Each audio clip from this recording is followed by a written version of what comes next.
everybody on YouTube, it's me, Ariana. Thank you for joining me today on this important video. I feel like I need to address this issue. Based on the title of the video, you probably know what I'm going to talk about.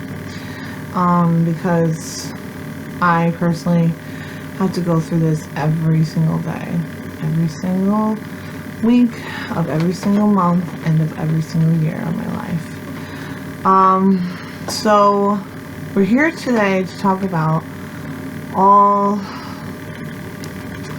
of what encompasses in the differences between bipolar disorder and borderline personality disorder.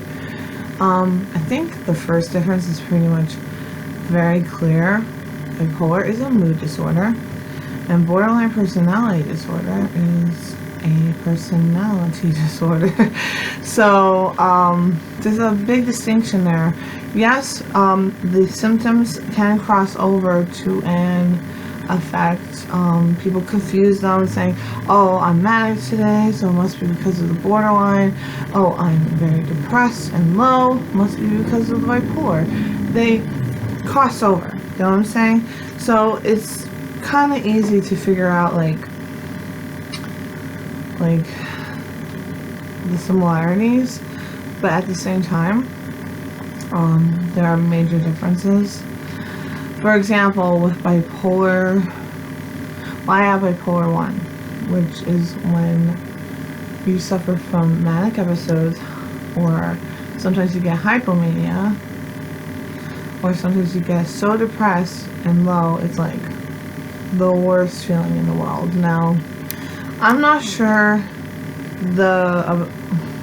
it's hard to say because I also have borderline, but I am not sure about the ones who just have borderline and they go through mania. I don't know what that's like. I don't know if they go through like the extreme point where it's like, you know, like they have such high energy and they can't sleep for like days and days and, you know, I used to go through that like in my teenage years, my early 20s. It was horrific.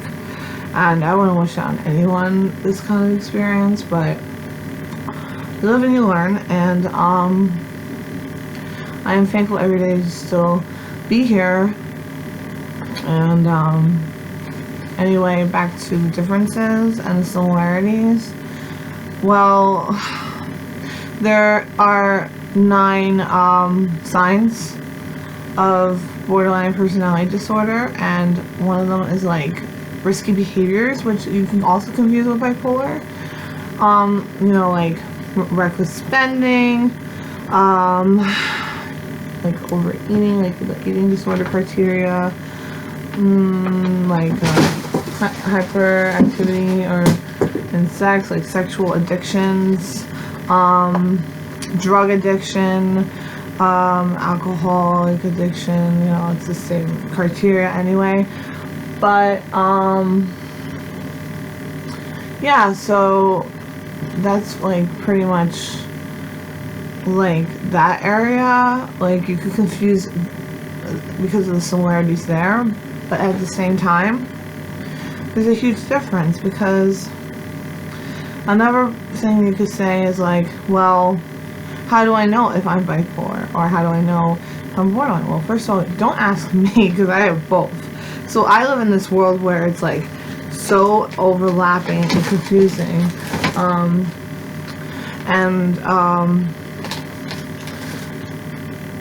I guess what I'm trying to say is like, you don't really know for sure until you're diagnosed. You know what I mean? Like, I guess it's easier said than done to get a diagnosis that fits everything in your criteria of symptoms, because you never know. As you get older, you might have the wrong diagnosis and you have to get a whole new one, or add on top of what you already have. So it could be very overwhelming, and I understand why, because I have also ADD on top of everything. So it's like, oh my god, am I just a little hyper today because I can't really focus on anything? Or is it because I'm going like a little hypomanic? Or is it because I'm getting manic? Or is it because, see, it could be anything. Or I could be having a mixed episode. That's another thing the bipolar people experience. So it's a little frustrating, I know. But you have to get through it. You have to get through it. Like, you gotta find the right therapist. The right, if you like group therapies, go for it. I'm all for it. You have to find the right psychiatrist or nurse practitioner who could manage your meds. I know an excellent program if you're in the Westchester area. They're called Mental Health of Association. So it's like MHA, I think it's MHA.org. I'm not 100% sure. I'll put it in the link. You know, I'll drop the link down below of this description for anyone who's interested in the Westchester, New York area. They are very open to taking new cases, I think. So they're an excellent program. Just find out what insurance they take. But they also offer payment programs so that in case if you can't really afford, you know, like if you can't really afford the co-payments that would be like without insurance, they could like work out something with you. Now, something that's also different is the treatment plans for bipolar and borderline patients. The bipolar, you just go through cognitive therapy, right? Psychological, yeah. And for borderline, the best kind of therapy is the dialectical behavioral therapy, also known as DBT. Now you can find these in groups. I'm not much of a group person anymore, but or you could do it individually, which I have done in the past, and it's amazing. And I still need to go for it because I'm still showing pretty much all the signs of borderline. I haven't recovered. I'm not in remission, whatever the hell it's called. But you know, it's just, it kind of sucks. I'm still in this point in my life where it's hard to function on a day-to-day basis. But I'm getting through it. You know, I'm not fearing for the worst anymore. I'm moving on from my past. I'm finally getting over people that really hurt me. I still wish that they were in my life. Like, I would say probably a month ago I was thinking this, and now I'm like, good riddance, you know? So I guess what I'm trying to say is, if you suffer from bipolar disorder, for sure, you know, you have the diagnosis, and like me, like, you're confused right now, and you, like, well, I was when I was 15 years old. That's when I was first diagnosed with bipolar 1, and it was still called crossing over from manic depression to bipolar disorder. And I was like, not me. That's not me. I can't have it. Not possibly, you know? And that's what you're probably going to think when you first have it. You don't want to be called the crazy one. But listen, you're not crazy. You're not crazy at all. Okay? You're just going through a rough time, and you have a chemical imbalance in your brain. You know what that is? That's a disability. It's a disability, and you should be recognized not as a disabled person, but someone who is going to need a lot of help in their lives and a lot of support. It's not fair to you that people look down and frown on like mental illness. And I think sorry, I had blood work today, but I think that whatchamacallit,